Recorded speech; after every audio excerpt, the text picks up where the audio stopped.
Can we just be glad that a lot of good stuff's going to happen this weekend? Like, it's a holiday weekend. It's Christmas, probably the most anticipated holiday, because no matter what you're doing, we can all celebrate something. You can celebrate fudge at your local shop. There's a lot of donation places accepting. I know a lot of places around me were taking in donations for animals. So we're going to be party animals tonight. We're going to start with our spread picks. Donnie's going to give us a recap. I'm going to welcome in the boys. But today we got some graphics on the screen. We got some festivities going on. We're going to have some fun. This will be a fun Friday show. We usually come at you on Saturday. Today we're coming a day earlier because the NFL is coming a day earlier. So the change-up should be welcomed, and hopefully you guys enjoy it. Gov, Donnie, how we doing? I'm doing all right. Doing pretty solid. I like that because in my job, I said there's no good and bad. There's only content. So I'm okay with accepting both, just like we're going to make mistakes in our lineups. And that's okay because all we need to do is get the money. And we've seen the Millie win with like 5 points. So like we don't got to get everything right. You just got to get the right pillars and the right concepts out there. So let's start with our spread pick recap, Donnie. Why don't you give it to the people? Yeah. So Logan had the best week out of all of us, going 2-0, putting him at. Yeah, you needed it. 13-15. We're coming to the end of the season. You've got to break that at least positive. Gov went 1-1 with his Panthers and Bengals picks, and I went 0-2 because Jacoby Myers and Philly didn't cover against Chicago. Gov now has a 2-win lead, and then the ties as well, because of course he ties. 17-9-2. I am 15-13 on the season, and our lock of the week has finally made it into the negatives at 5-6. Chargers let us down, but that doesn't mean much because we're gonna go right back to them at 4.5. Yeah, like with the way Indy's been playing, shutting down JT, this just seems like a lock. Like Chargers are finally healthy, Indy's finally given up. This should be a much larger spread. It's been bet up from 2 to 3. I think it should be around 6. So 4.5 is a clear total. I think they're playing this game as if Keenan Allen and Mike Evans aren't back. And I think that changes this team a lot. It takes a lot of pressure off of Muscle Hamster himself and Eckler. I remember my generation used to call the kid from Doug Martin, the kid from the Buccaneers. Thank you. The muscle hamster. I don't think he has anything on Eckler, man. Eckler is the true muscle hamster. Like that guy, his bench press is amazing, but it opens him up to be underneath. It allows Mike Williams to do what Mike Williams does, which is pole himself in the air and just make. He might be the best receiver I've seen in recent decade to make contested catches. I mean, it's pretty incredible. And I put him right up there with Kelvin Johnson when it comes to contested catches. Obviously not the whole route tree or the skill set, but like contested wise, I don't think there's very few better than Mike Williams. And then Keenan Allen's a technician when it comes to route running. I think all those matter. I agree with that 100%. Here's a weird stat though about that game, and then we can move on if you guys want. Did you know that the Chargers have played the best defense without Derwin James? Do you think that's a fluke? Is that just a weird variance? Like, is there anything to that? That's fluky to me. I mean, they played. He's too good of a player to say like the defense gets better when he's not on the field. I think. I would agree. I like to throw a mainstream media take at you guys and then kind of show them how smart fantasy people are, and I think we get underrated in this value. And I saw that going around the mainstream, and I thought that was preposterous. Gov, you got any takes on this game? We can transition to the next one. I have an interesting. I would move on to the next one because, I think this game should be pretty simple. Okay, so I have an interesting trivia question to decide who goes first between you and Donnie. So here's the question. So this player has correlation with all of our favorite teams. He has a lot of former college teammates on the Patriots. That's Donnie's favorite team. He played for both the Detroit Lions and the Panthers, is now retired and wants to go and try to play professional basketball, at least at the G. I know the player already. Yes, I know this too. Yeah, I know the I player know already. exactly who it is. Yep. Count us down and we'll say it together, I guess. Well, I'm gonna say his nickname. I don't Okay. know his nickname. I know the nickname I gave him being when the Panthers drafted him. Okay, go ahead. Buncha muncha cruncha funches. It is Yeah, Devin Funches. I knew it was Devin Funches immediately. I saw that a Yep. couple days ago when it Mhm. came out. That's hilarious too. Like he like I believe he did play Didn't he basketball play in tight end this college, year? Michigan. Or try to? Yeah. So he actually had a good preseason with the Lions this season. That's why I said he played with the Lions. He played at Michigan. He transitioned from wide receiver to tight end, similar to Benjamin, also a Panther. It just didn't work out. He legit wants to try to play in the NBA. Yeah, I did hear that as well. I would give him a chance. I don't think he surprised me with his athleticism at 30. He hurdled two people. That spoke to how much he wanted to be on the football field. That almost a 31-year-old guy would still try to hurdle people and did it successfully. So the athleticism is still there. Especially at his size. Yeah, we did a basketball team. We're going to talk more NBA, so I just want to get that question out there. You guys got it. So I'm going to challenge you now. I want you both to say your spread picks at the same time and see how correlated you guys can get, since you both knew the question almost simultaneously. So let's see if you can both shoot out your answer and see if it's the same. Okay. All right. Okay. Donnie, you have your All right. number one pick, right? I have my number one pick. Okay. I have my number one pick. It's crazy, but I have my number one pick. So I'm going to go 1, 2, 3, right after 3 in the same motion. So 1, 2, 3, go. That's how we'll do it, okay? Yep. Okay. I feel like a great manager. 1, 2, 3, Niners. Lions. Ah. I thought you said liar. You liar! Liar! You know what you're thinking. Liar! He got me. Filthy animal. You. He cut me. He got my words jumbled in it for a second. Okay. So I have the Niners covering the -6 against the Commanders. I think they legit are really good still with Purdy. And you have the Lions covering their -2.5 against the Panthers. Interesting. Yeah. Well, I like this so much. I'm going to throw another trivia question at you guys just to see if you know. There is 2 teams playing each other this week that do not own each other's draft picks. Can you name those 2 teams right off the top of your head? Wait, say that again? There's 2 teams with losing records that do not have their draft picks that are playing each other this week. Off the top of your head, do you know those 2 teams? Is it the Rams and the Broncos? Rams. It is the Rams and the Broncos. The Seattle Seahawks own the Denver Broncos pick, and the Lions own the Rams pick. And it could be a top 3 pick depending on how it shapes up this weekend, including the outcome of that game. So just some weirdness that I wanted to get out. We don't talk about enough real-life football and how it affects fantasy, so I thought those trivia questions were interesting. Well, as we get that, we are also getting into the end of incentive season. So for example, ETN last night got to exactly 1,000 yards in that game. Right. And then I believe Ingram also got over 60 catches. So they both hit incentives. I believe Ingram now gets an extra $200K for every 100 yards he gets throughout the end of the season. So people could watch out for that. I do fully mean this, and it's pun intended. We finally saw the full package between the Jacksonville Jaguars offense, because ETN got a ton of usage as a receiver, which we've been waiting for all year. So Trevor Lawrence finally gave him his Christmas presents and finally gave him some dump offs.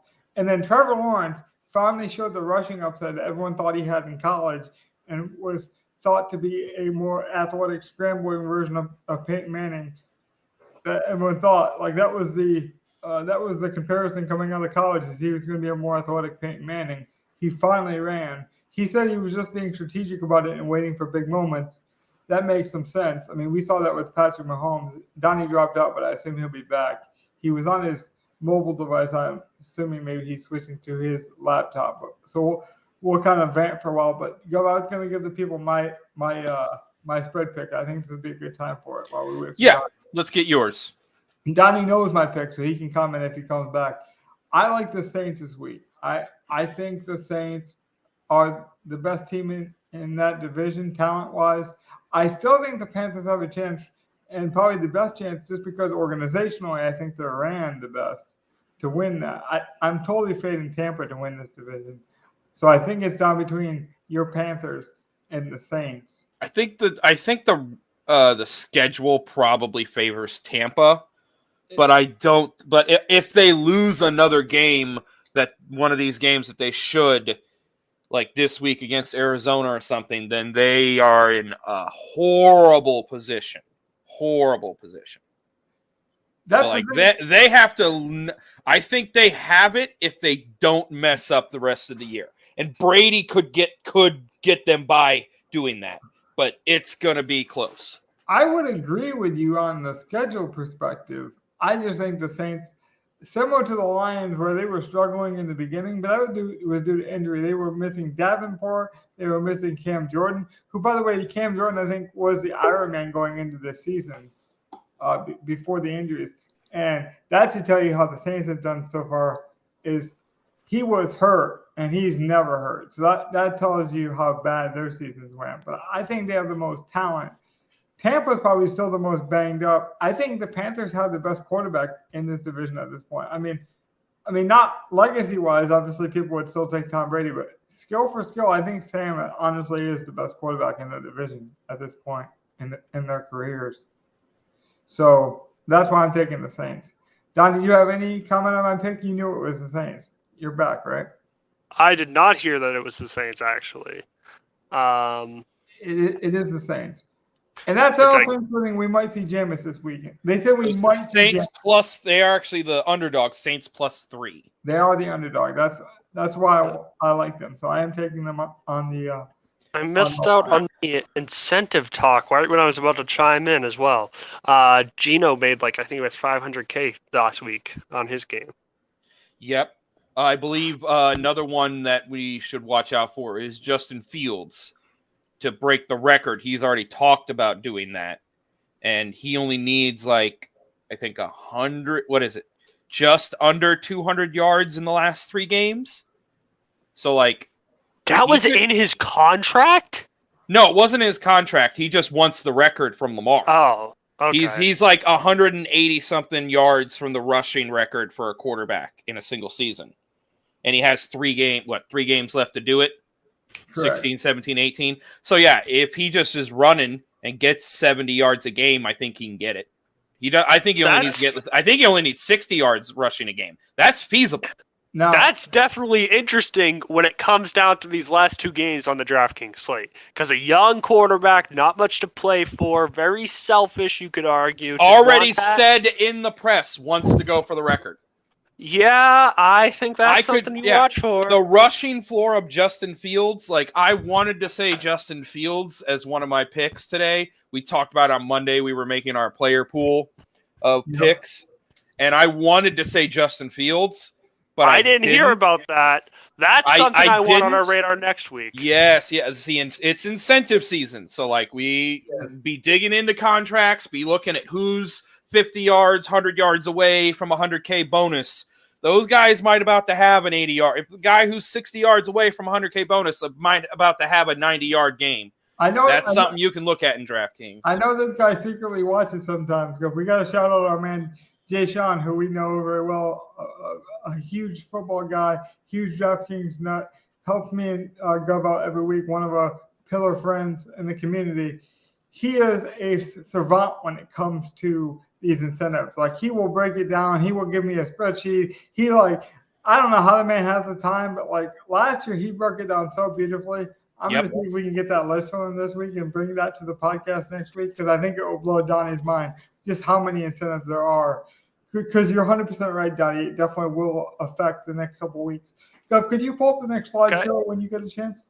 Before we get into that, I just want to slide into an NBA thing for a second. No, go ahead.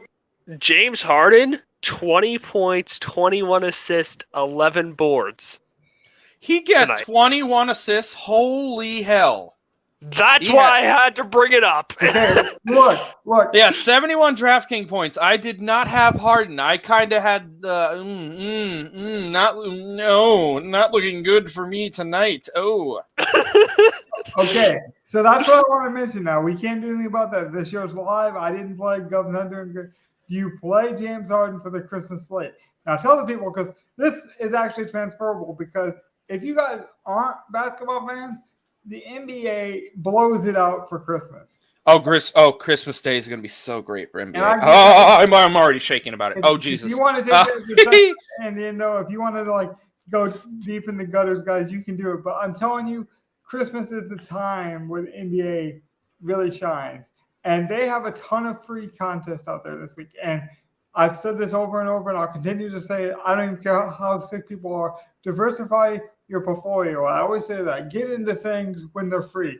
Get into the free pools. Try different things. We tried a snake draft, actual best ball style draft, but just for the single games the other day. Try different contests. Even if you're not a basketball fan, they're giving away tons of free money. Get in there and try to win some Christmas money. You never know. It could help, in the actual sports you enjoy. I would fade Harden for Christmas because of that outcome. I'm just that guy. Whenever ownership sees a huge spike, I'm willing to fade it. What about you guys? It depends on the player. I think James Harden can have a triple-double every night, so. He could. Yeah, I'm partial to Siakam and the Toronto guys. Those guys always just have big games. Siakam could just be a beast. Yeah. He could also not show up at all. So. So can Harden. Let's transition this into football then. I'm going to ask you guys some mainstream media questions, and then I think it will translate into lineup builds and get people kind of primed up for our line of thinking, and then maybe trigger some thoughts that we didn't have. The mainstream media has been talking up Derrick Henry so much that people think he is going to be 48% owned. Do you think that's over, under, too high, too low, just right? Where do you think that number will land? Is the media right? Is he at least 48% owned this week? See, I didn't know that going into when I told you. I think I put him on my list. Yeah, I know that. So fluke or fair? Is that a fair assumption that he's fair? 40%? Okay, that is very fair. I mean, yeah, it's fair. So it's fair, Gov. Now, are you going to play him? Of course. I'm going to try.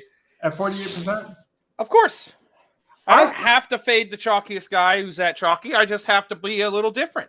I'm a desperate team with no quarterback. I'm a big fan of Patrick Mayo, and he does a lineup builder show that I think is fantastic because they go through a more concept and theory-based constructions. And so they challenge each other to build a Henry McCaffrey lineup. And I'll tell you what, that lineup wasn't bad.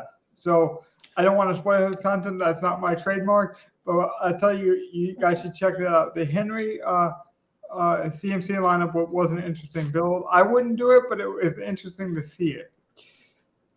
I think it's the wrong week for a build like that, personally. But I like the concept of that. That's something I'd want to check out personally. Wow, that's very interesting because I ran optimals today. Yeah. That's basically what I'm getting. Yeah. If I said that's the chalk stuff that's getting jammed into every lineup is just there's enough cheap, there's enough sort of value in places that we're just getting CMC and Henry in every lineup. There really is enough value to make it work. Now you're usually going with a value quarterback, whether that's Cousins or Daniel Jones or Gardner Minshew or something along those lines. But you are getting a CMC and a Henry and sometimes a stud receiver like a Jefferson or a Chase. See, personally, on that game, I could very much see the Niners failing. See, I don't know. I think they're going to be efficient at worst. Will that mean? Does that mean they score points, or do they control this game?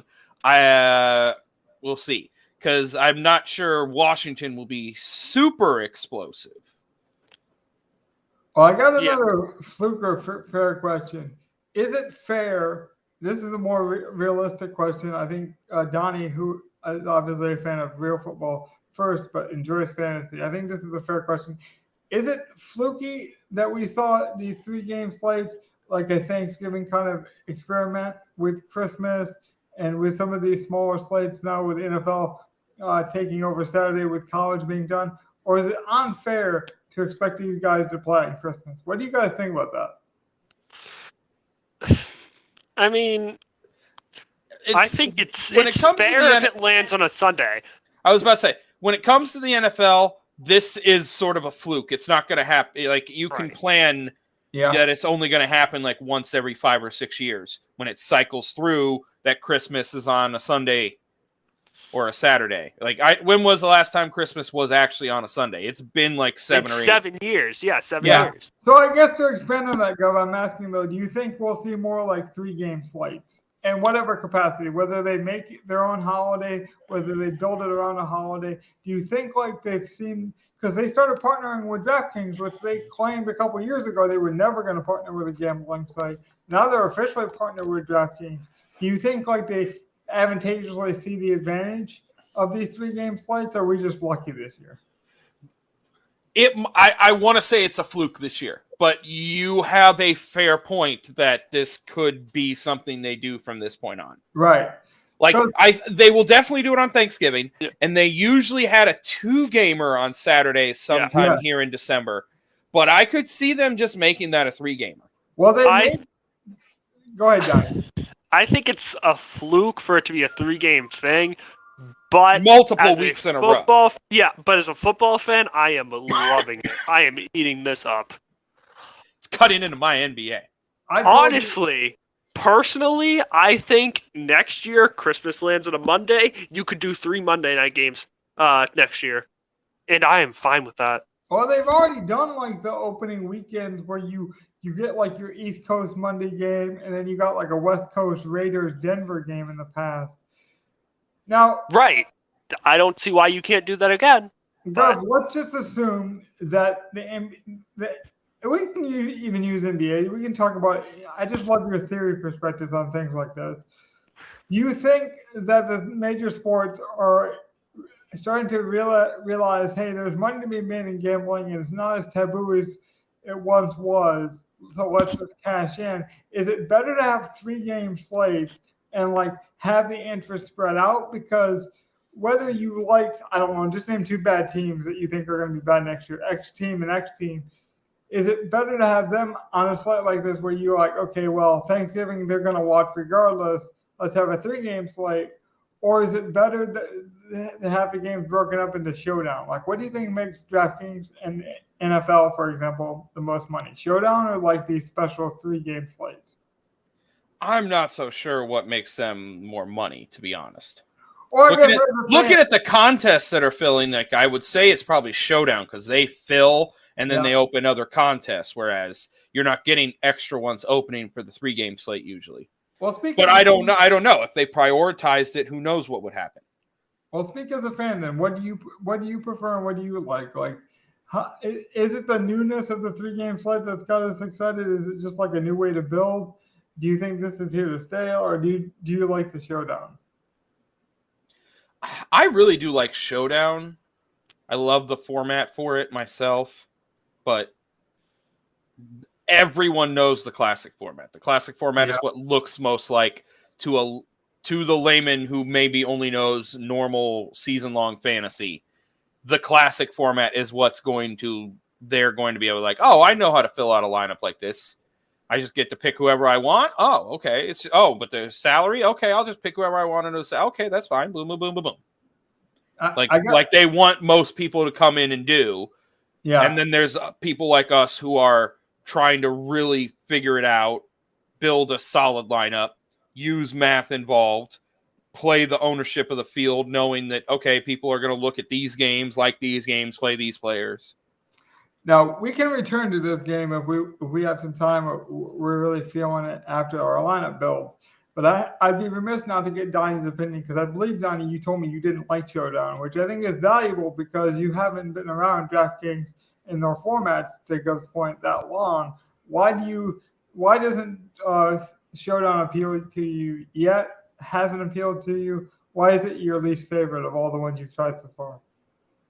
I just think there isn't enough players. Like, I want to find different players in different games. I don't like to have to focus on one thing, and then I'm scrounging for the end of bench guys at some points possibly.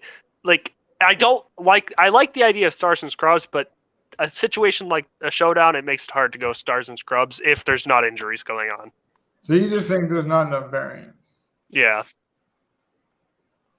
I could see that. But that's out of my preference of the stars and scrubs type thing. I would say the fun thing about Showdown is because there's so few options, Donnie, when you get that late breaking news, that's when you can really attack it. I remember a couple of years ago, I really attacked it because we were unsure which quarterback was going to start at one point for the 49ers 4 years ago. And I took Nick Mullins at the last second when he was rolled in and he was 2% owned.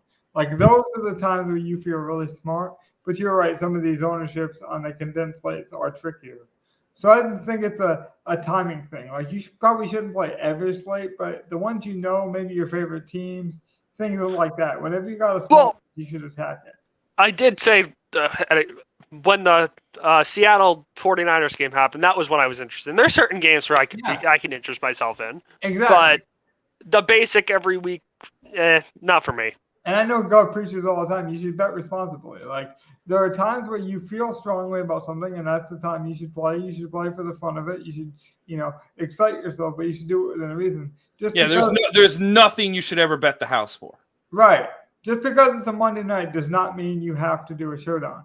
You could do 10 cents on you can literally do 10 cents on a sports book if you want a small sweat. If you're like, hey, I just want some fun, Or you can do these free pools. There are tons of free options. There really is. And it's not just DraftKings. There's also free options on FanDuel, Prize Picks. Some of these smaller ones, even Thrive Fantasy. So there are ways to get involved and have fun without spending money. Trust me, I know that. I'm assuming, I have no knowledge on this, the Super Bowl is basically just a Showdown slate, correct? Yes. Yeah. See, that's one obviously I can get into. The playoff slates are really fun, Donnie, because they're just like this. They're a bunch of 3-game slates. Well, 3-game slates are my favorite by far. Oh, you're going to love the playoff slates. Playoffs are great. You're going to love those. They're motivated. They're the 3-gamers, but every team is motivated under the last second. So, it's super exciting. I'm just going to pull up one of the lineups we're going to use here. We really should start to build a lineup. We're already a half hour in. We haven't even hit that yet. Hey man, it's Christmas time. Grandma might be running up about a reindeer tonight. We might be pouring the midnight oil. We're having too much fun here. But let's get into this lineup. Did you guys want to do the draft lineup first, or the player pool lineup? I'm down for the player pool lineup. Let's flip a coin. Oh, I like that idea actually. You got a coin? Let's be frisky. Hold on. I have a coin. I have a quarter right here. Okay. Good. Logan, call it. Yeah, you name them. What's what? Okay, heads will be the normal draft lineup, and then tails will be our player pool lineup. Heads, draft, tails, player pool. Yep. We have heads. So player pool.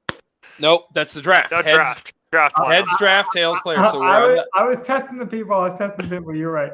So the player pool, Gov, you were keeping track of that. Do you happen to have that information handy? If not, I can. Well, no, we're heads. We're doing the draft first. We're doing the draft. See, I confused myself. Oh, yeah. I was playing around, then I actually confused myself. That's what I get. You're good. You're good. So we got this.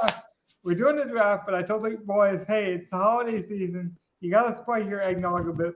So first of all, I got to know, really quickly, round table, just add some Christmas cheer. Your opinion on eggnog? Are you on, off, against it? What's your opinion? Never I drank love it before. But I'll say this, actually. I liked it in the north. I have not found one I liked where I live now. Interesting. I used to And love I'm it. very disappointed. Yeah, I used to love it because I love eggs, and I mean, I used to love sugar and like that cinnamon nutmeg kind of taste. But now being keto, I don't drink any of it. But I would say, man, I would buy that stuff all year round because people say, well, that stuff's terrible. And if it was good, they would sell it all year round. When I used to drink it, I would drink that all year round. I would also drink apple cider. These are two drinks that I think, for some reason, are very seasonal that could honestly be enjoyed all year round if you're into that type of thing. I'm the same way. I mean, we only have 2 people in my house that drink eggnog, and we used to go through like 4 cartons throughout the holiday season. I mean, there is some specialty to it, but truly, I would drink it at any point if I still indulge in such an activity. But so let's get on to this lineup build. I also have a fun twist to this one. So, Christmas time, naughty, nice list. We usually just pick the players we want and they go into the lineup. We're going to do that. But now we're going to alternate. So what I need is a player you want in the lineup, and then the next pick is going to be your naughty list, a player that cannot go in the lineup.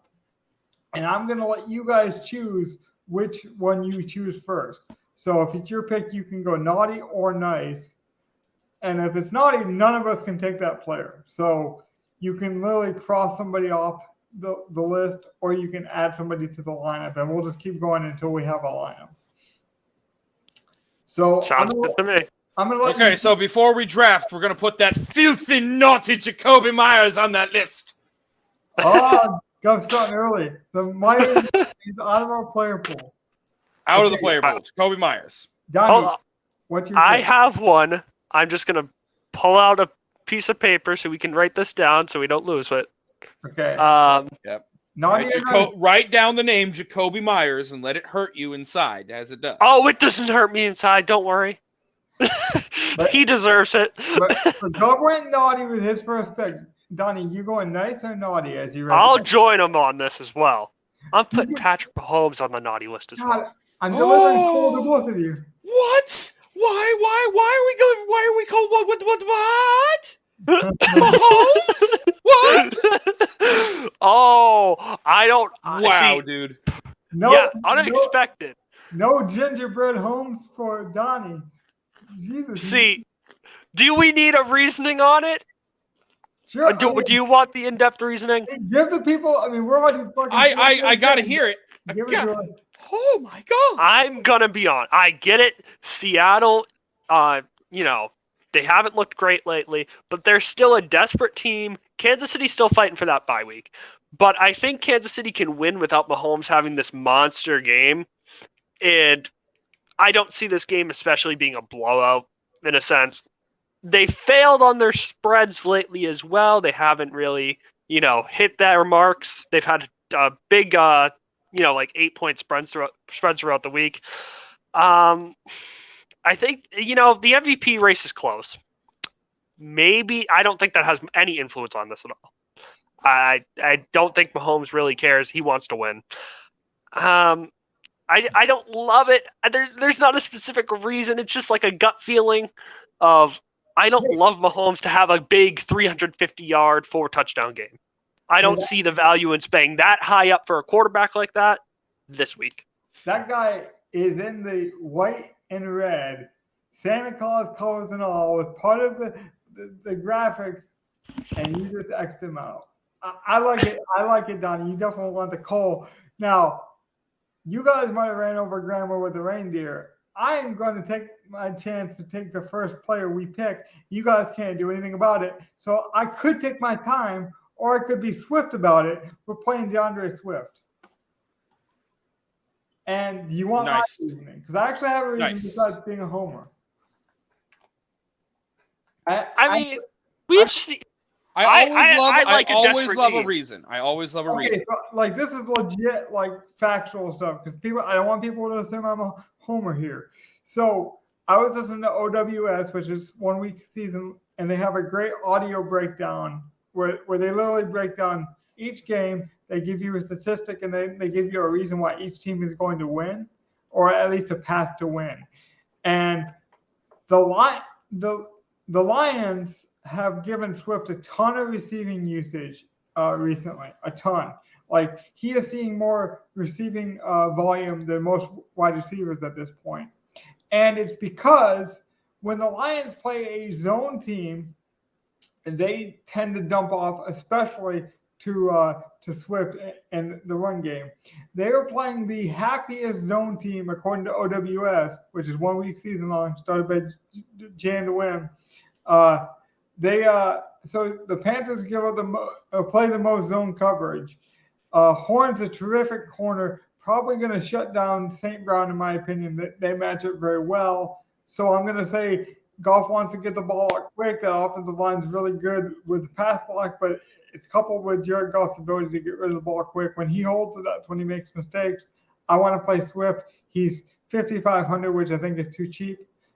He's disappointed, but earlier, the first week of the season, I think he was 7,500. So he's all the way, 5,500, playing a heavy zone team. That's when the Lions do target running backs. I don't even want to think of him as a running back. Anything we get from the rushing is a bonus. I'm playing him just for that receiving upside. Yeah, reminds me, he's a better, Shane Vereen in my eyes. That's how I see it. Right. So I like it. Gov, do you have any? It correlates with my spread pick. I like the Lions this week already. Yeah, I don't hate the pick. I like Swift in this spot. Okay. So I'm a Panthers fan, but I agree with everything you said there. We'll go back to you, Gov. Naughty or nice? Now I want my nice guy. And my nice guy is okay. So let's see. I'll let you guys guess. So top guy, red zone targets last couple weeks. DJ Moore going up against defense that's let through the most red zone touchdowns this season. I have no idea. My first initial was I'd assume big, but we're going with DK Metcalf. I love it. The nicest man in football.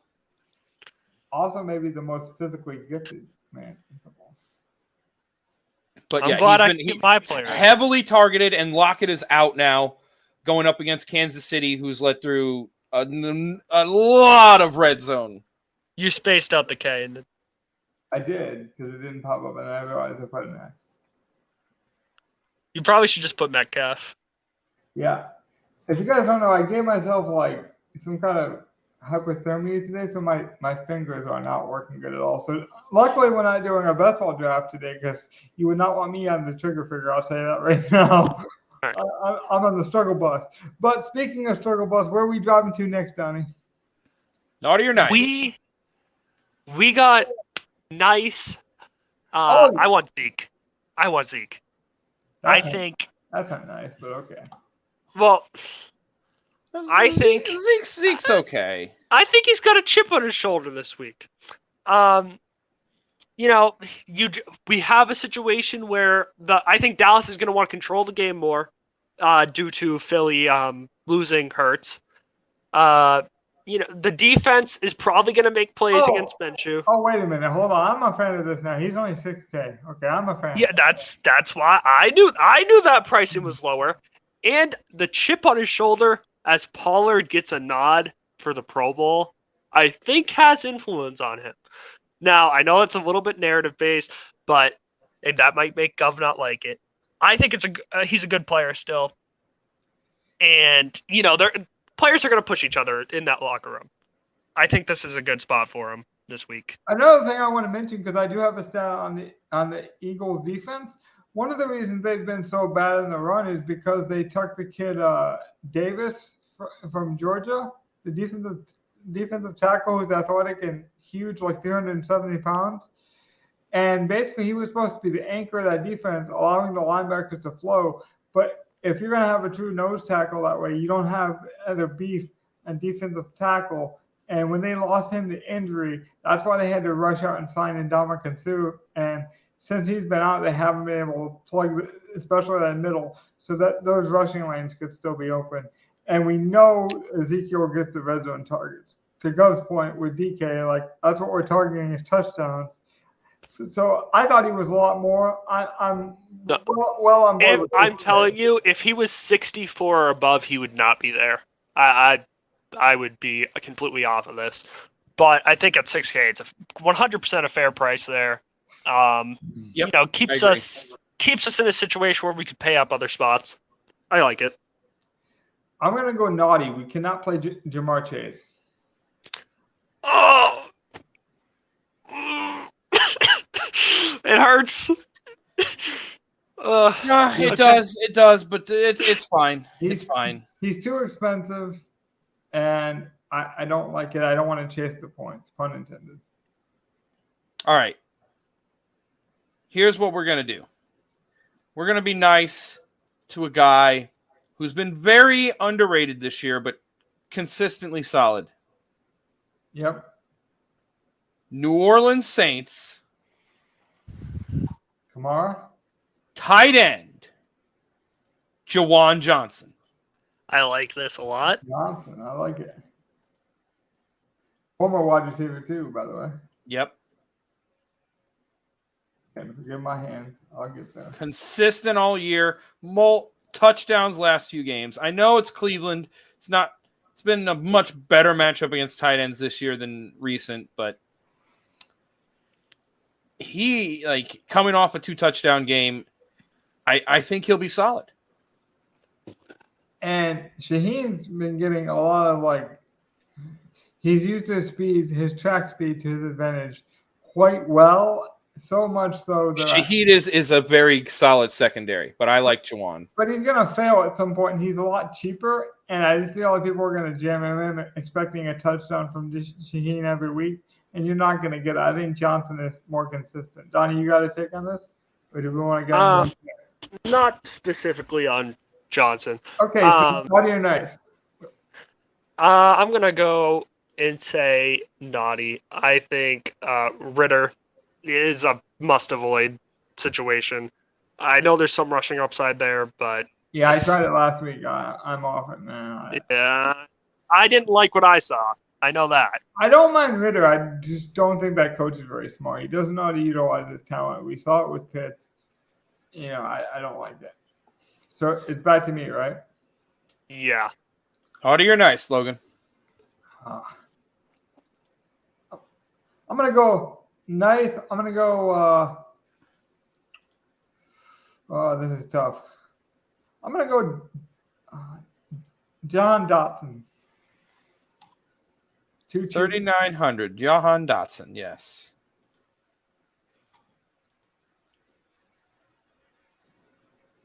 He's also been pretty consistent for a rookie. He had that stretch where he was hurt and was limited, but when he's been active, he's been very solid. Correct. I think if he wasn't hurt, he would be priced more like Chris Olave at this point. We saw when he came back, he's gotten tons. I don't know about that. I think he'd be where Curtis Samuel is. He'd be in that mid to higher 4K range instead of under 4K. But we started to see the targets climb up. I mean, that game, they wouldn't even push against the Giants. It was very slow and sloppy, and he still saw 6 targets, in both of those games. And then 9 with the same opponent. So what I'm saying is, and that wasn't even a team I felt like could push the Commanders to throw the ball. Now that the 49ers, who I think is a more explosive offense than people give them credit for, I think we're going to see a lot of passing in this game.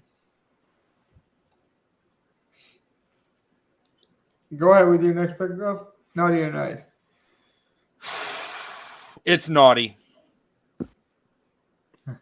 What do you got?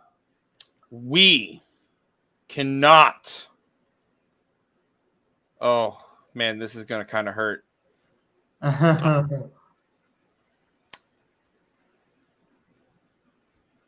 We cannot play Jerick McKinnon. I don't mind that. He is the guy getting all the good work, and Seattle's an amazing matchup. He should be a solid play this week. It's okay because we can't do it. I like Pacheco better, so I'm perfectly fine with that, to be honest. I do too myself, so I have to put McKinnon on the Cole. Well, I'm going to do something for you guys, and it's not going to be very correlating. None of this lineup's very correlating. But it's nice. But it is nice. I want Josh Allen. He is a nice guy, though. I haven't played Josh Allen in any of my lineups so far this season. Not one. But this was the first couple weeks of the season, that was a bad move. Yeah. I know. I think this play makes a lot of sense. It's going to be a cold weather game. Josh Allen usually thrives in it. There's still they have to play for this 1 seed. I think if they really want to make a nice push late in the season, they've been on a little bit of a downslope, the past month or so. I like Josh to come out here and just completely, even if it's by himself with like 70 rush yards and 2 rushing touchdowns. I like Josh Allen this week against a bad Chicago team. Yeah. Show Justin Fields who's a better runner, maybe. Not true, but. Okay, it's my pick, right? Yes. Naughty or nice? We gotta get some correlation in here. So we're gonna go with What's your nice piece of correlation? Mr. Christian McCaffrey. Oh, snap. Love it. Absolutely love it. You guys know me. I love running backs that get targets. To me, Swift is the cheaper version. In fact, I also read in the same report I gave you about Swift, McCaffrey and Swift are the number 1 and 2 for receiving for running backs with receiving targets this season. I do believe with the most. So we got both of them in the lineup. I think a lot of people are going to play Henry this week. I want to get slightly different. I'll pull up the running backs highest to lowest. They're right around that range. Henry, I think, is going to be high owned because everyone's going to see that Houston matchup. McCaffrey has just as much rushing upside, I think, against that team with the receiving ability. Go ahead. If you are playing Derrick Henry because you see he's playing Houston, I do not think that's a great reason.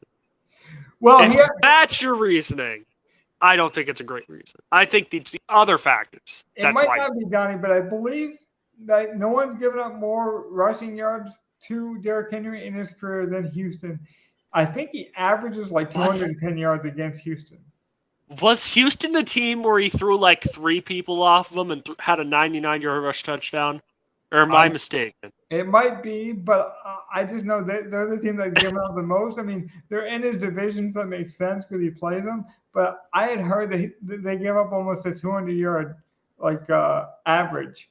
That's incredible considering he's like, what is this, his 7th or 6th year, something like that? So that might be a bit of hyperbole, but it is pretty crazy. So I do want Christian McCaffrey around the same price, way lower ownership. I'm playing the ownership game. Gov, you got any thoughts on that? I mean, I love McCaffrey this week, so I don't hate the play, the correlation with Dotson. That's a good mini stack. I don't hate it. Really don't. So naughty or nice, Gov, where are we going? Well, oof. Oh God. Do I want to just be I might just be the Grinch on my last pick here. I'm going to be nice, but you guys are going to hate me. This probably isn't even a good play. It's just so bad. I'm going to kill all the Who's down in Whoville. I might go Billy Bob Thornton and go back. Guess who we're correlating Josh Allen with? Oh, no. We're playing Cole Beasley. I love it. You gotta get a guy in there with a beard. It's Christmas time, man. Oh, they elevated from the practice squad. He should get 1, maybe 2 targets this week. Who knows? In the cold? It might happen. I love this play. I just think it's god awful. I don't know. This is me being the Grinch, stealing all of your presents and taking them back to my mouth. Donnie, if you don't pick this defense, I'm going to be very disappointed in you now because I believe we're perfectly in line for this defense. I don't know the pricing. You don't know the pricing, so this is going to be beautiful. I'm either going to be dead wrong or dead right. Guess what defense is available, Donnie? Oh wow, we could do that. I think I might go to the defense right below them, but no. They do give up 11. I said we couldn't play Chase. I said we couldn't play Jacoby. Or do we correlate it with our running back and go the Cowboys? They get a ton of sacks. They need the game. Minshew could make a mistake. Who knows? Minshew. I don't think Minshew makes many mistakes. Why? I just don't think he has a good game. Like it's on screen. Those are the defenses you have. Are they all naughty defenses? Have I left you with nothing but naughty choices? You would love the Commanders here, but we got McCaffrey. But McCaffrey catches enough passes that you could argue. What's that? I'm gonna do something I shouldn't do. What's that?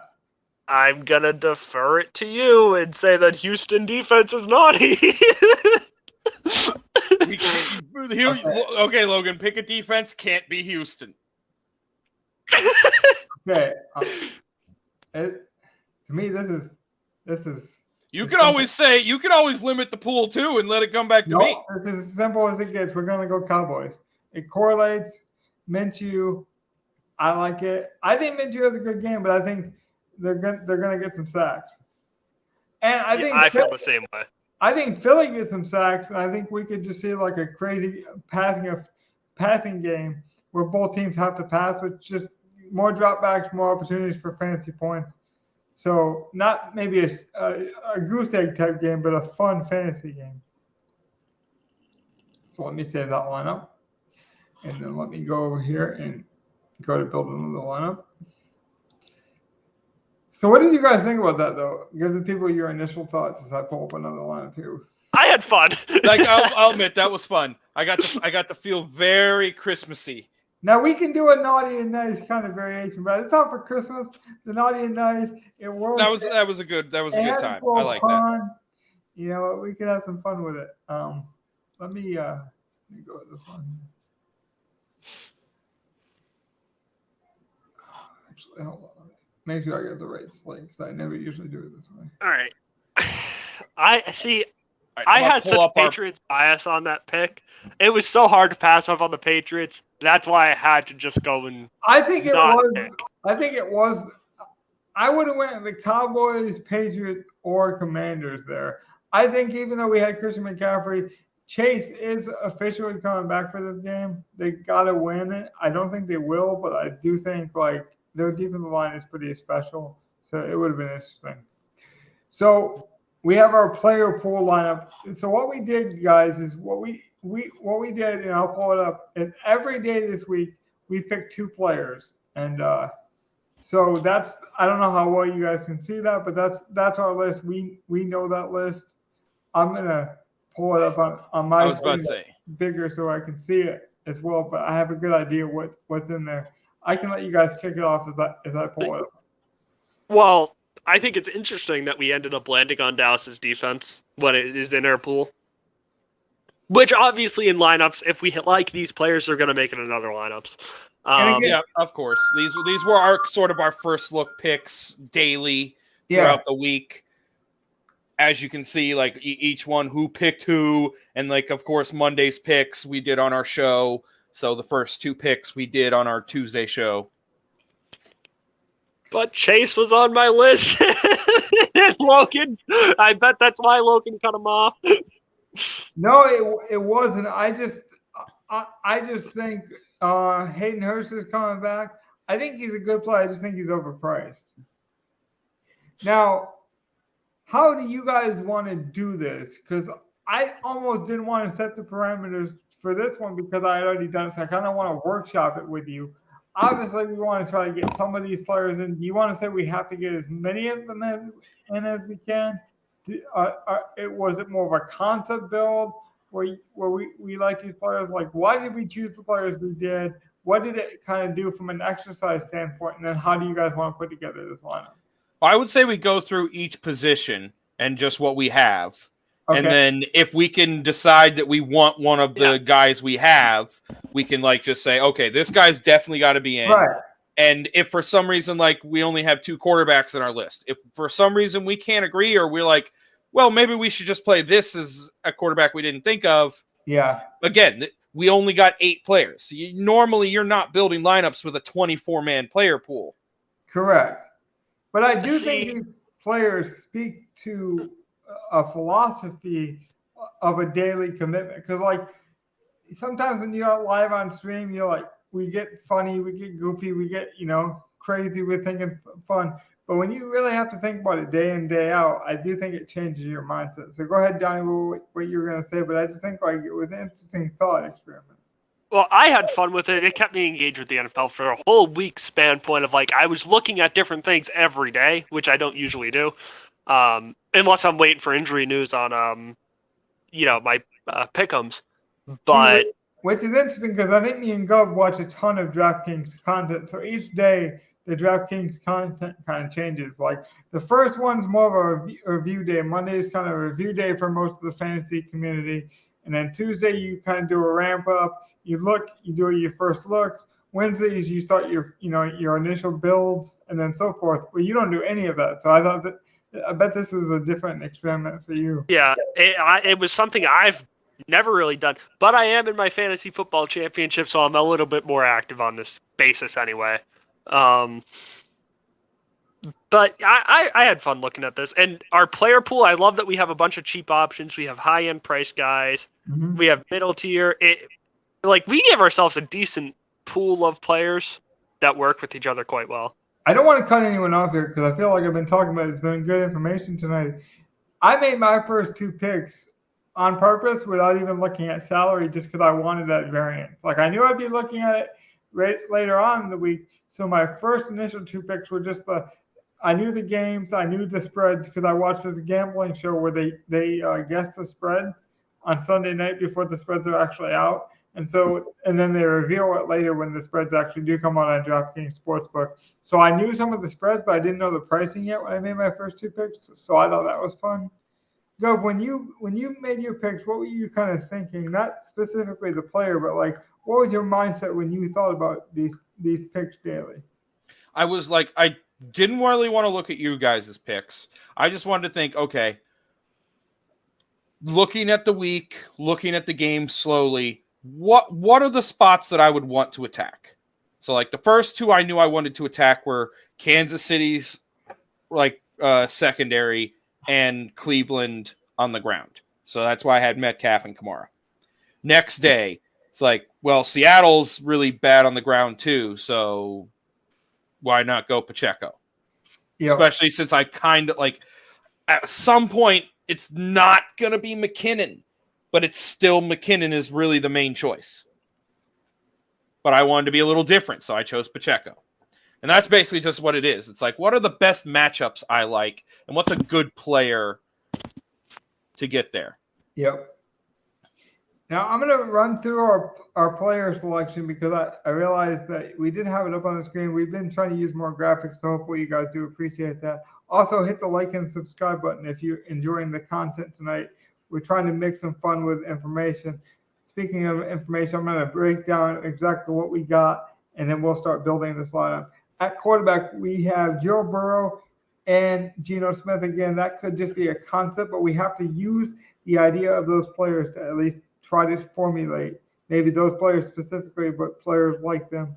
We also have at running back Christian McCaffrey, Alvin Kamara, Derrick Henry, Isaiah Pacheco, DeAndre Swift, Ezekiel Elliott, and James Cook. At wide receiver, we have Jamar Chase, Jefferson, Metcalf, DJ Moore, Devontae Smith, I'm guessing? Yeah, it has to be Devontae Smith. Jamison Williams, John Dotson, Shaheen, Tyreek Smith, and George Pickens. And then at tight end, we have Mark Andrews, Fant, and Jordan Akins. And then the defenses are Washington Commanders defense and the Dallas Cowboys. So with that being said, where do you guys want to go with our first couple picks here? Well, Okay, are we doing a normal draft or no? No, I want to do no, this as a theory build. Like, we know the players. How do you think we should attack this? Like, I kind of want to take a different angle. I would say, like I said, let's start with quarterback. So we have Burrow and Geno. Yep. Is there anyone here at the end of the week that we think we missed? Minshew. Because I was also saying Minshew. I kind of don't hate that Minshew. So I think Minshew is a third option at quarterback. I would have that said we could have had if we had another day. We probably would have gotten to. No, he's under 5K. He's under 5K. I played a ton of guys under 5K that are unproven, including Ritter, including Kenny Pickett this year, and then who was the other kid from the Colts? Like, name escapes me. Sam Ellinger. Sam Ellinger. And those guys hadn't proved anything in the league. They love Minshew under 5K. He's proven he can be serviceable. I think he's at least on Mike White's level, if not better. And he's cheaper than most quarterbacks would be given his history. Like, the thing is had he not had any history, I'd be like, I'd still a gamble. It's still a Ritter. It's still an Ellinger. I think we know what we're getting from Minshew, but his price considered, I just think and it gives you the PMR. That's the two reasons I don't even like it because of the player. I like it because of the price and the PMR. I just want to add on to my player pool thing as well. I'm not joking. It was like a 55-45 split on the going James Cook over Devin Singletary. I almost said Devin Singletary over James Cook. Now, I would much prefer Cook. Like, at some point, the rookie's probably going to take over the role. We know Singletary's not the deal. He's just the placeholder. He has been for like a year. We do know this, but it is Chicago. He does get the majority of the carries from this offense. If he gets one goal line touchdown, that could be the difference in their points. So that's where I'm at with that. But yeah. All right. So it was very close. We have an expensive option. We have a mid-range option, and we have a cheap option. What should we do at quarterback? Well, can I make one more Minshew point? If you looked at what we liked this week, we have Devontae Smith in our player pool. We have Ezekiel Elliott in our player pool. And was it Sanders? I forget. I thought we had another Eagle. I thought we had two Eagles and a Cowboy in our player pool. We have the Cowboys defense.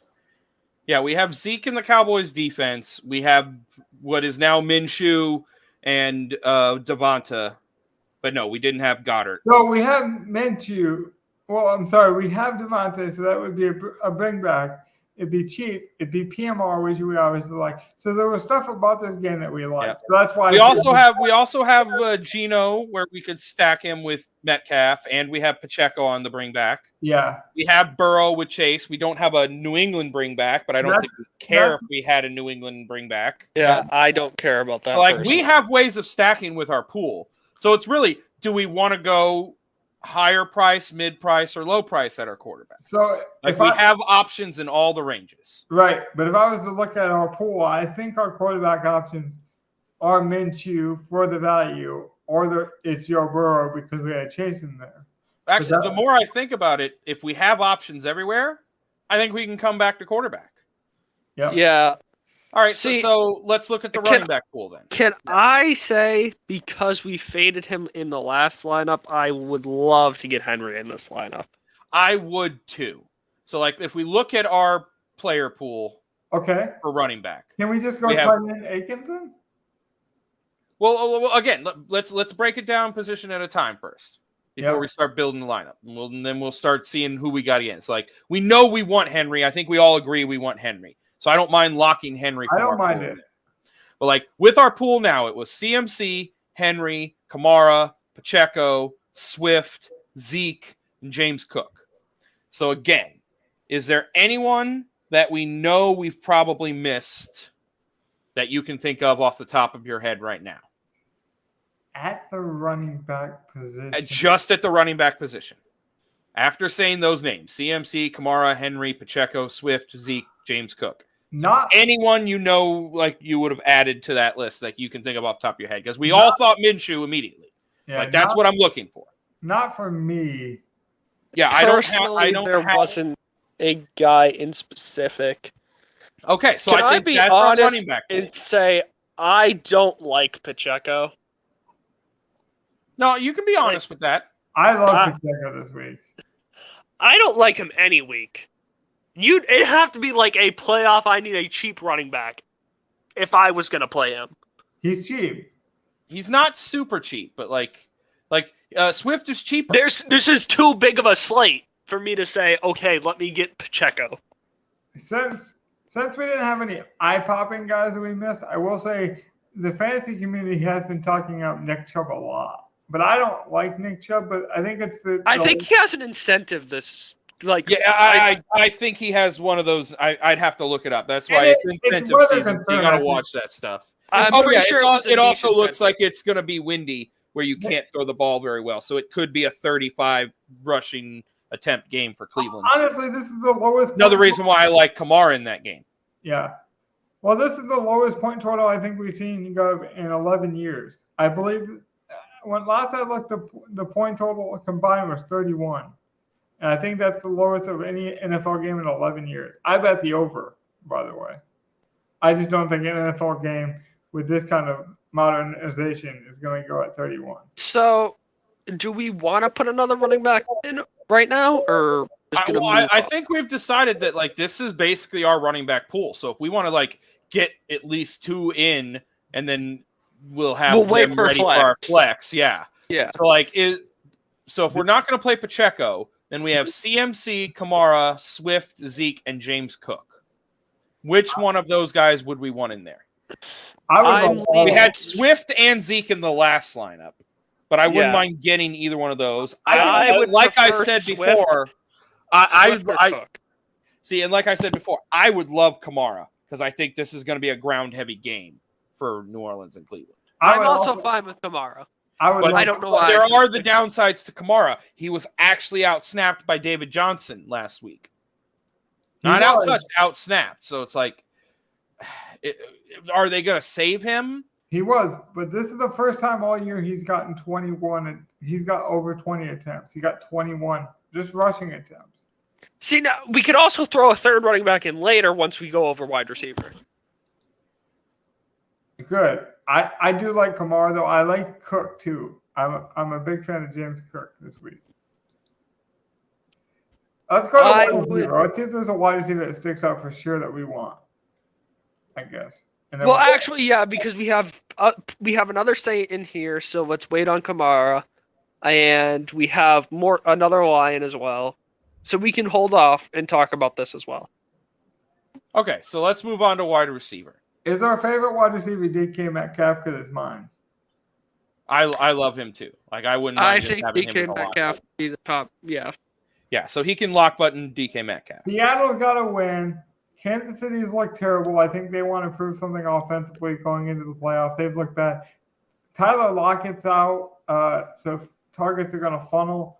I just don't see any way Metcalf doesn't get there with this price. Can we throw DJ Moore in there as well? Well, hold on. Again, before we start throwing everything, let's do what we were doing. So I'll go through the list, and we'll see if there's anyone glaring that we know we've missed. So we have Chase, Jefferson, Metcalf, DJ Moore, Devonta Smith, Jamison Williams, Johan Dotson, Raheed Shaheed, Traquan Smith, George Pickens. I kind of feel like we maybe have missed out on Diggs. I was actually on the same game. I was leaning Gabe Davis, though. Oh, Gabe Davis makes me want to puke. Yeah, like, come on, dude. I just put Cole Beasley in to try to be the naughtiest person on the planet. Let's not be stupid. I would rather play Cole. I love Gabe Davis, to be honest, but like, it's Diggs. I love Diggs too. Yeah, well, you can't not love Diggs the way that him and Allen. That's basically like avoiding Chase but playing Burrow as well. But the thing is, Diggs would be such a good play because he's actually underperformed the last 3 weeks, but we know he's got the talent, Donnie. Right. No, I get what you mean. See, I just think Chicago's more prone to give up like a jump ball type situation, but they have smaller DBs. I could see the matchup being targeted, but Diggs obviously is never a bad play. I don't think. So is Diggs the guy we missed? Diggs might be the guy we missed. Yeah, Diggs might be the only person we missed. I think we could all agree we missed a Bills guy. Yeah.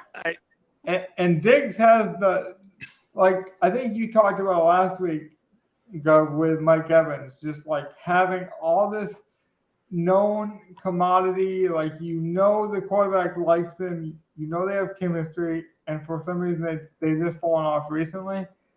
I mean, Diggs is still obviously 8,500. People know he's good, but like he was seeing almost as much usage as like Devontae Adams, like 15, 16 targets.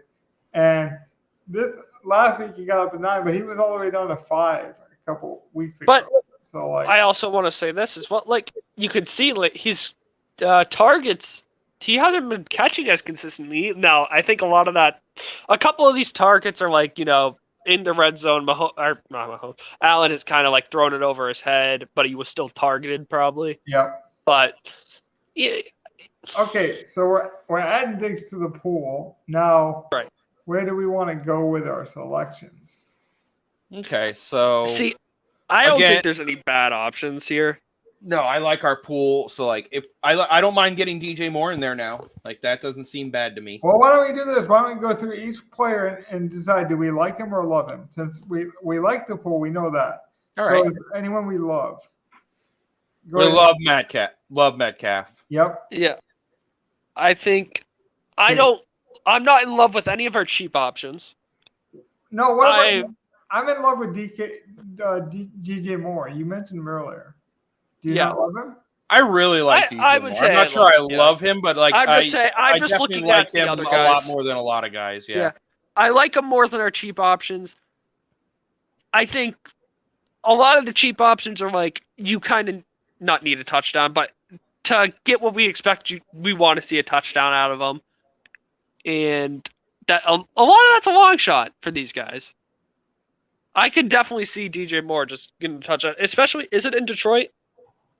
No, it's in Carolina. It's in Carolina. Okay. Do we know what the weather is there? 50 Cold. degrees.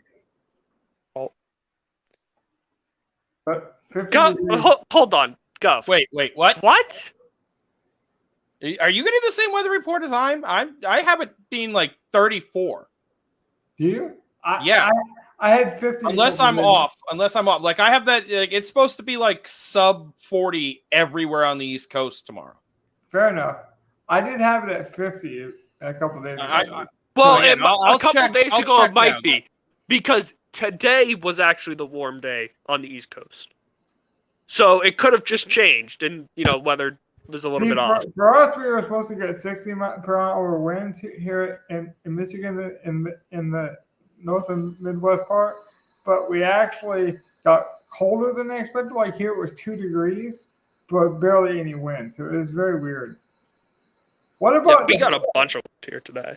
What about Devontae Smith? I also love Smith. I think that goes back to if we play Minshew. So that's like we hold off for our flex situation. Yeah. Okay. So do we want to go to tight end then and see if we can decide on tight end? We could put DJ Moore in. I'm willing to do that. Yeah, I'm fine with DJ Moore. That can be in there. Okay.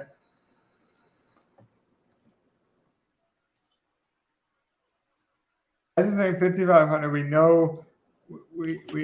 know that's Sam's guy. The Lions have proven there's so much talent there.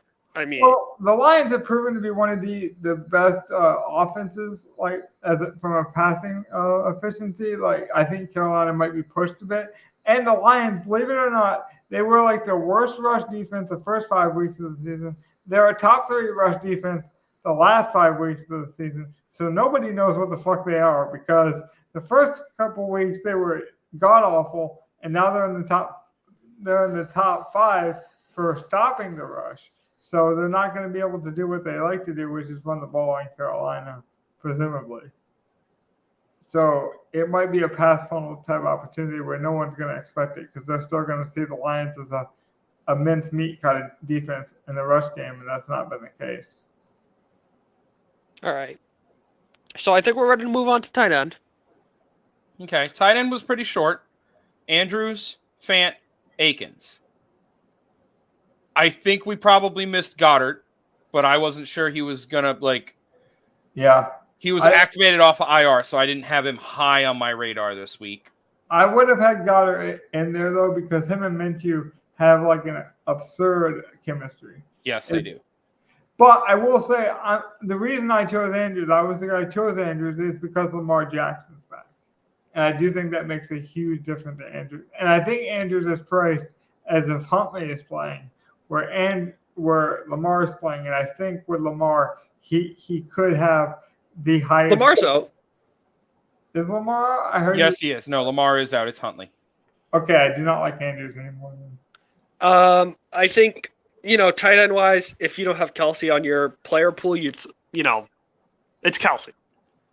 Even if you don't play him, he should be on your pool. He should be on your radar.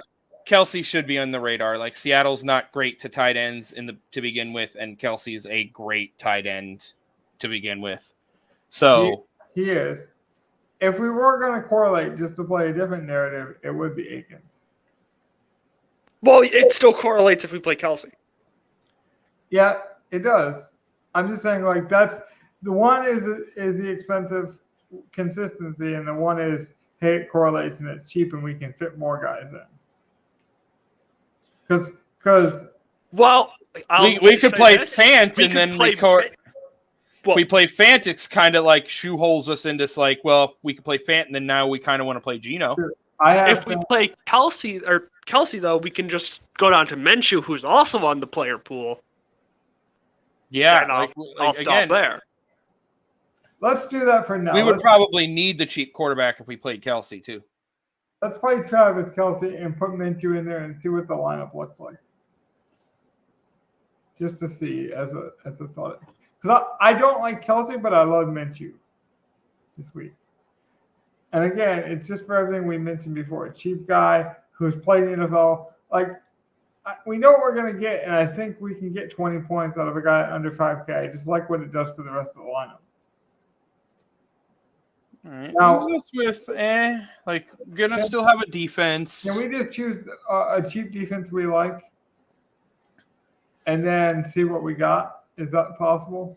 Well, let's see. So we had the 2,400 Commanders and the 2,600 Dallas on our list. I like the Commanders or the Saints here, personally. I'm more Commanders than Saints. I would take the Commanders here. I'd be fine with that. They are getting chased back too. So again, we don't need this defense to shut out. In fact, it'd be better if they don't and just rack up the sacks. Yep, Purdy could have a bad game. Ron Rivera will have a tight defense for him to play. Yep. And even if the game is slow, that still favors your defense because then more likely you still get the safety of the 10 points, even if the game's slow. All right. Well, let's see.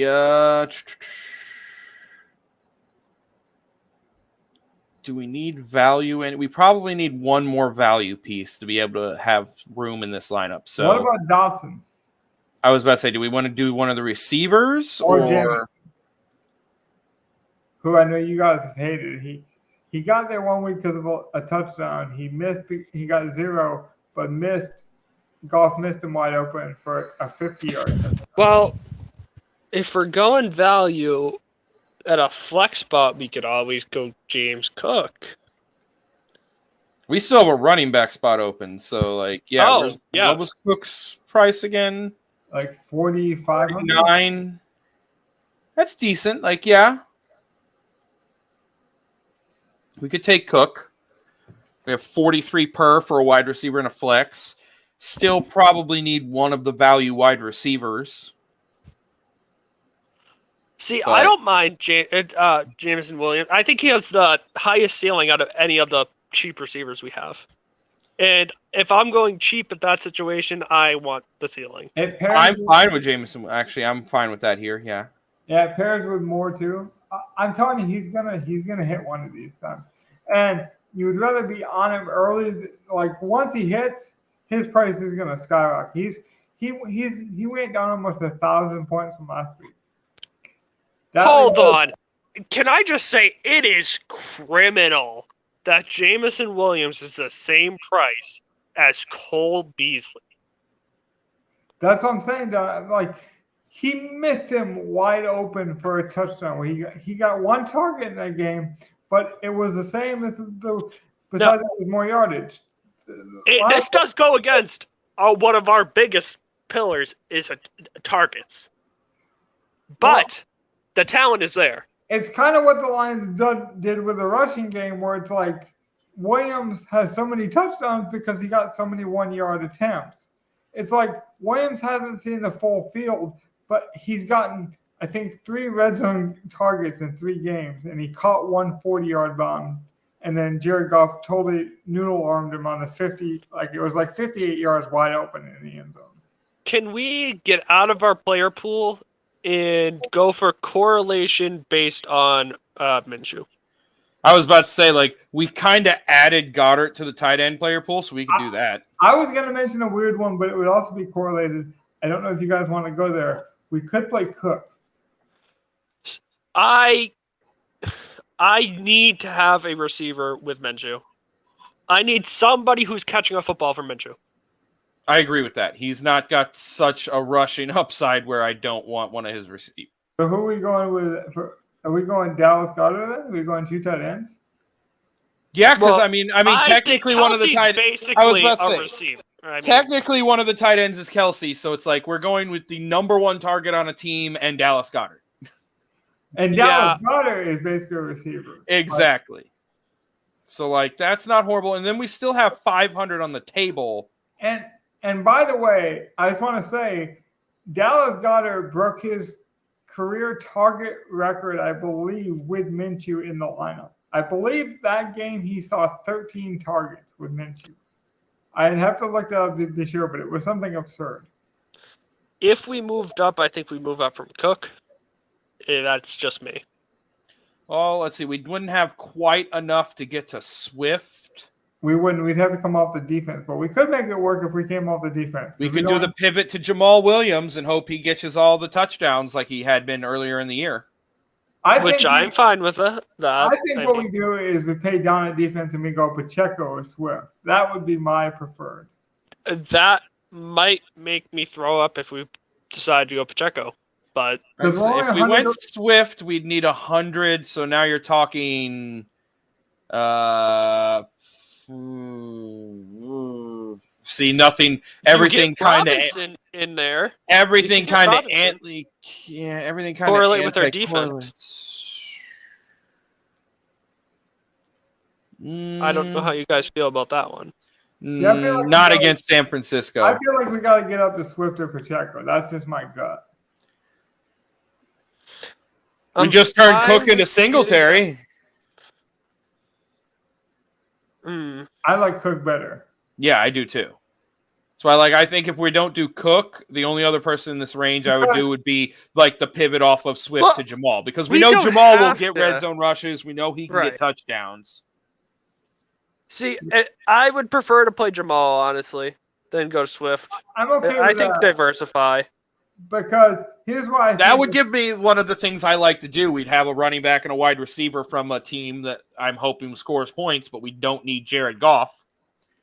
And if we're doing that, then that's because it's red zone rushes and not red zone like receiving, which would be Jamison. It gives us or the Jamal big play over touchdown, Swift. Yeah, and the short play touchdowns from this game, basically. Yeah, and it allows us to cheer for both running backs because we got Swift in the other lineup. And if DJ Moore can push and get stuff on the other side, it bodes well. Right. They both could get there. They both really could get there. By the way, Swift got called back for 2 touchdowns in the last game, so he is getting red zone targets again. And for some reason, those are just the 2 holds that the Lions happen to get. So, like, you could see big plays from this rushing game still. I like the fact that we can get the Commanders this cheap with Chase coming back for this team. I think that I don't understand why Houston's defense is more expensive than the Commanders. But I don't get it. I don't get it either. I mean, I know people, especially the community, they just don't find the Titans very sexy. They lost Traylon Burks, their one like exciting rookie with upside. So like I get it, they're a boring offense. Oh, the reason why, Donnie, they're playing Willis. That's I why. get it, but like they're just. Tannehill- I think it's just gonna be a Derrick Henry funnel, and yeah. I don't know. But they're playing, so that's why. Well, you know what? For everyone who fades Derrick Henry, enjoy your Houston defense, I guess. That's all I'm gonna say on it now. And that's all I got to say about that.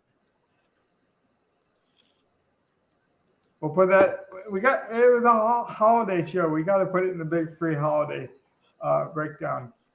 Now, I don't want to keep you guys very much longer, but I did want to. We didn't get a chance to build one, but I did build a Sunday Christmas. I have time if you want to. If we want to go through a quick one, I can build a Sunday three gamer.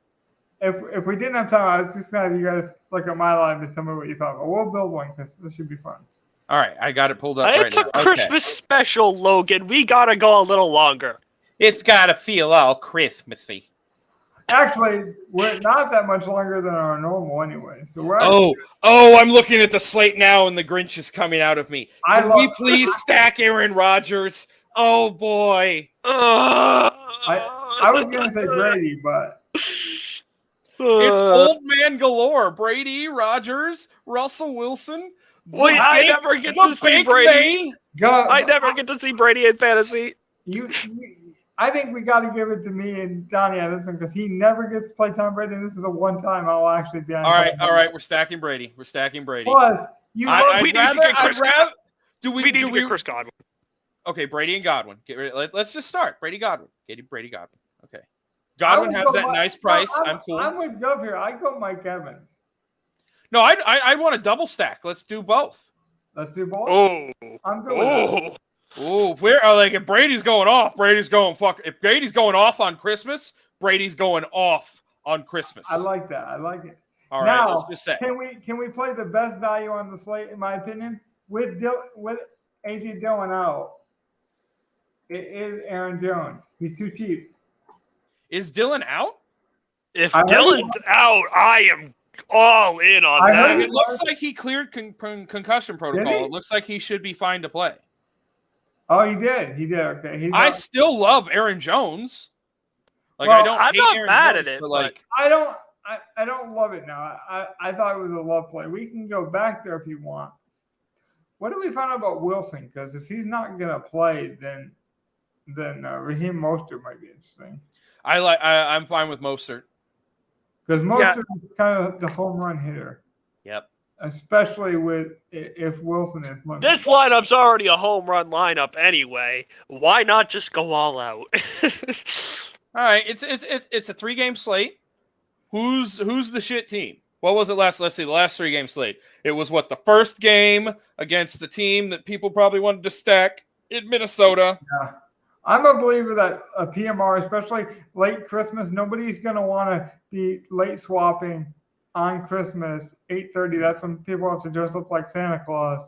All the daddies are going to be busy. I think we load up on the late game because that's the game. I want a piece of Denver, by the way. I just don't know what piece.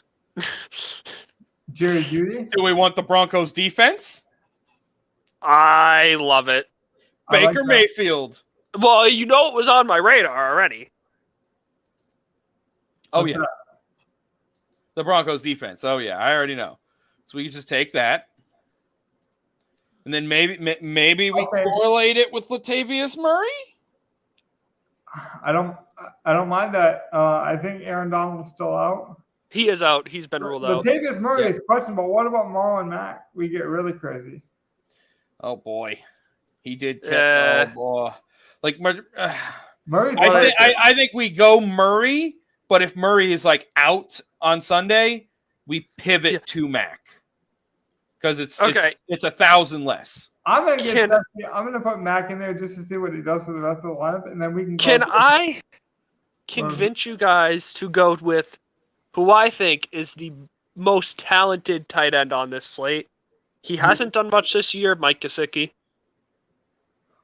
Well, forget Marlon Mack. We don't need it now because if we go to Gesicki, we'll have all the money. See, I still want to do the thing I was going to do, which is really crazy. What's that? Go ahead. Give it to me. There's a guy at tight end who runs routes, who gets targets. It's going to be Christmas Day. Yeah. Rodgers is probably going to throw it to his guy. Lewis? Mercedes Lewis. He's going to roll the old car out the garage. And I'm fine with deferring to that. Okay. So there's a cheap tight end play. We both named some crazy shit. I said play Mac. You said play Gesicki, who hasn't done shit. And then Guff said play the old man shit. Play. We're going old man already. We've got old man Brady. We got old man Mercedes. I guess so. What's his name? Latavius Murray's not a young back anymore. St. Nick is old and fat. We got to go with the old and fat. Fat Santa, man. Let's go. Yeah, we got to go. This is can I just say, this is so ugly. Oh, yeah. I don't expect this lineup to do anything except Christmas. Donnie, to be truthful, like in a 3-game slate like this, Lewis might not get us a goddamn point, but he might save us salary, and we might accidentally do something brilliant with this lineup. And if he falls into the end zone, he might be actually optimal where you need him. Can we throw Aaron Jones in now? I mean, well, we are playing the best offensive lineman in Lewis, so it would make sense to get a Logan, really? Come on. Truly, if he puts on about 20 pounds, he will probably be their best offensive lineman. That man can block, man. Oh, he can. There's a reason why he's still playing. Yeah, if we put in Aaron Jones, you want to just go Marquise Brown? Yes, I do. And he's questionable, but I think he'd be a great play if he plays. Bring back to their double stack. Another cheap guy is Greg Dulcich with a Rondo Moore on the Well, if we're going old men, we can always just say AJ Green. I would rather play Greg Dulcich at minimum. Oh, I would rather play someone else too. I'm just saying. Old men in this lineup. Do we go with Lazard, who used to be the guy? Cam Akers, who flashed as the guy recently? You know, do we go back to White and really get a piece of this? We just play all the Tampa guys? See, now, can you just scroll up a bit? Yeah. Let's scroll up to 59, yeah. See, if we get news that Murray's out, does that change it to get us to go Judy and Mac? Because I don't know if I want to double up on the Denver guy. Well, maybe though. Running back, maybe. I think the best option here is to go. Man. Oh, crap! No, I know. I think I know what the best option here is because it's a 3-game slate. So one of the most correlating things on that is to stack a game. Yeah. Quarterback, running back, 2 pass catchers. Yep. So I think we need to get Rachaad White in there. Well, if Brady's going to have a good game, it's going to be those 3 probably. Well, it's probably going to be Lenny, which means we need $200 somewhere. Now, can I convince you to take out Lewis and play a guy with a lot higher upside? We can't get there. Never mind. Nope. I didn't want to go him either anyway, so I like the craziness of Mercedes Lewis. Hey man, Fat Santa, I'm good with it. We can get it. We only have 2 players from that game because I do think, like I say, I really do believe this. Everyone wants to play this slate, but by 8:30, all the daddies are going to be tired. They're going to forget to set their, adjust their lineups. If we load that late game, I think we could win money just because we load the late game. I truly do. See, I just think that it is very it's a very fun lineup. It makes me puke. This is probably the biggest lineup that's made me puke so far this year. Well, but it's fun. Let's quickly go through it just for fun. How does Brady get there, and how does he not get there? Give me your three word. He gets there. 3 word. He doesn't get there answer. Like as short but as sweet as you can make it for each player. Start with Tom Brady. Brady gets there because Arizona's defense is not good, and he will be able to exploit it, and their offense won't be able to. Well, their offense will be competent enough to push, but not competent enough to beat him. For time reasons, can I just piggyback on that? I don't think Cliff Kingsbury knows any other way to play but fast. And so even though he has a shitty quarterback and a shitty team, I think he is going to still play fast. And so that's going to keep the pace of the game up, even though this is 2 shitty teams, which is going to keep Tom Brady engaged. Because Tom Brady has a lot of fuck you energy. And so I feel like if the pace is high, if they're having fun, it's Christmas. If Tom Brady's going to get out in the cold, he's going to want to throw some touchdowns, break some records. That's how he gets there. How does he not get there, Go? Tom Brady doesn't get there because Tampa's not good. He's actually lost a step. And Arizona's defense has a great Christmas Day home game. Again, to piggyback, your offensive line sucks. Donnie, go ahead. But I was just going to say, if he doesn't get there, I have 3 words for you. Tampa Bay offense. That's it. I don't think their offense is that good. How does he get there, Donnie? His players make plays. I think it's a lot of run after catch. 3 words. Christmas pick 6. Pick sixes are good for quarterbacks sometimes because they get the ball right back to them. Fantasy is a weird game. Yep. What about our running backs? We'll pair our running backs. How do our running backs get there? How do they not get there? I don't know how Mostert gets there. Honestly, I don't. Mostert gets there by breaking a big run on this shitty Green Bay defense. He's a home run hitter against the Green Bay has the worst run defense in the league. He is a home run hitter. He doesn't get a lot of red zone work. So, if he's getting a touchdown, he's breaking a 25-yard probably rush to get there. But that's the thing is, he is their pass catcher. He is the Mike Gesicki of that offense in a sense. He is the underneath dump off guy. If Hill and Waddle don't hit the 80-yard touchdown, he is their dump off guy. It's not the tight end. That's how he gets there. And the home run. He doesn't get there because he doesn't get red zone targets. I think we agree. Aaron Jones. Now, what's your quick assessment? How does he get there? How does he not? Jones gets there because Green Bay shams gets up early and just runs the ball on Miami. Again, to piggyback, I think Aaron Rodgers trusts 2 guys on that team at this point. And funny enough, I think it was opposite in the beginning. But I think at this point he trusts Aaron Jones and then Christian Watson. He used to trust Lazard. I think it's totally flipped. He will also trust Cobb. We saw in the last game. If nothing more, he knows Cobb is a guy who's caught his balls before. And Lewis, really quickly, we can just mention one word on him. He's a red zone touchdown bootleg guy. That's how he gets there. He doesn't get there because he doesn't catch a pass, but he's on the field a ton because their offensive line sucks. I was kind of joking with him being the best offensive lineman, but it's true. He's on the field a ton. I think the Broncos defense is fun on how they get there and how they don't get there. Yeah, go ahead, Donnie.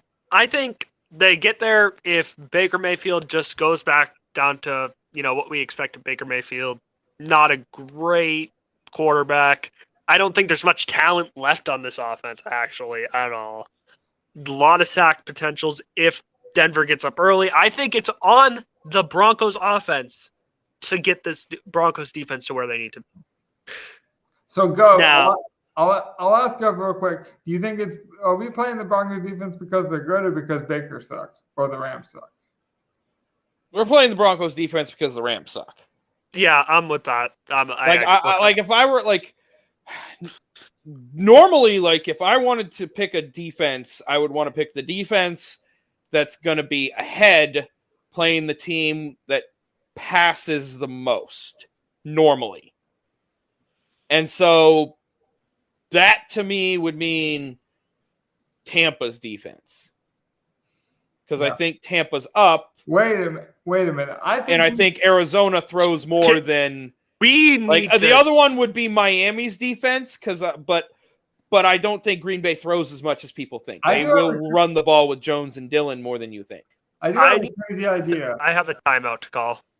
Me too. Because I think if we talk about Chris Godwin or Mike Evans and we play Julio Jones, I believe we can get off of White and go to Hopkins. This is the most big brain lineup ever. Okay? You're taking it from big brain to galaxy brain, Logan. Go ahead. But my timeout was called because we still haven't done our second spread. So Yeah. We'll get to it. We will get to it. I forgot about it, so I just wanted to bring that up. What if we went Julio Jones here instead of one of the Tampa receivers, and then we can get up to Hopkins? Like that might be the move here, or even take out White and play Jones and play all three wide receivers. If I'm playing Brady, I have to play Godwin, so we'd have to move off Evans with that logic. I'm just saying, like, it's possible to go. Julio is 3,900. I'm saying. Wasn't he on the injury report a little bit ago? But he's still in. He practiced limited all week this week. I don't like it. I just wanted to mention it because I saw the two guys as we were talking. Fair enough. You guys don't like it. I get it. So we're good with this lineup then? Yeah. I mean, as good as I can be with a lineup like this. It's not a bad lineup. It's not a bad lineup. And Brown is the home run hitter. For like, if someone gets deep, I mean, he could honestly take a screen pass 90 yards and make sure they look like an NFL player. I like it. So I have three things. Two of them are NBA. One is NFL. If we want to get on that really quick and then transition to spread picks. Yeah, we can do that. I'm going to find a lineup while you do that. Luka went off. 50 points, 10 assists, 8 boards. Which is fun. Yay, Luka. Tyrese Halliburton, 43 points, hit a game-winning 3. Oh, gotta love that. And Ryan Tannehill had ankle surgery. Yeah, he's done. Yep. So that's all I want to touch on. The Jacksonville Jaguars are making the playoffs. That's what it tells me. I would not be surprised, but it's on Jacksonville now. I think the division runs through Jacksonville, and if they don't make it, it's because of them, not because of what Tennessee does. I'm banking on Tennessee going 1-2 the last 3 weeks. I don't mind it. I just want to make sure we get this in here. All right, we can go to spread picks now. Yep. I am just going to pull that up, and you guys can start breaking down yours. I'll go last. Since I've stolen Govs the last 2 weeks, I'll defer it. Okay. I'm not going to do anything different. I'm just going to follow my dude. I'm going to take Burrow to cover against New England. -3. I don't mind that at all. Me neither. Like I think Burrow. The fact that it's 3 points safe is really weird in my eyes. Like I feel like they should win, but who knows? Belichick might do something crazy. Yeah, it'd have to be a crazy, weird game for the Patriots to win. It could be, but I'll still take Burrow in the points. Now, I said it had -3. to be a crazy, weird game for the Patriots to lose last week. So, well, and Jacoby Myers is a naughty boy. All right. Give me the Raiders. I think they have talent. I think they win. Raiders money line? No, give me the points. What is it? I don't know, but they were favored last I looked. Let's see. I have Raiders +2. Ooh. All right. My last pick is. Oh, I lost the spread for it. Actually, give me one second. It's okay. I got them right here. What was the game? It was Minnesota. The Vikings and the Giants. Yeah, I like Minnesota to cover. I just lost -4. Yeah, that's it. Is that the guy we're forgetting about? Is Barkley? He looked really good to start the year. Had a bad stretch for 3 games, but then looked fantastic the last week. Is he the slept on DFS play this week? I don't See, I the actually reason think why, it might be Dalvin Dalvin See- Cook, on the other side because Yeah.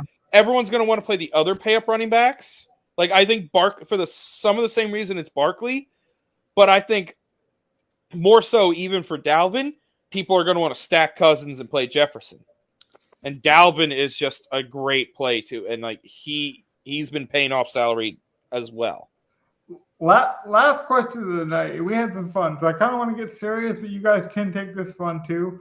But I do want to kind of get a deeper thought if you guys have one. What do you think's the worst thing about like playing on a holiday and the best thing?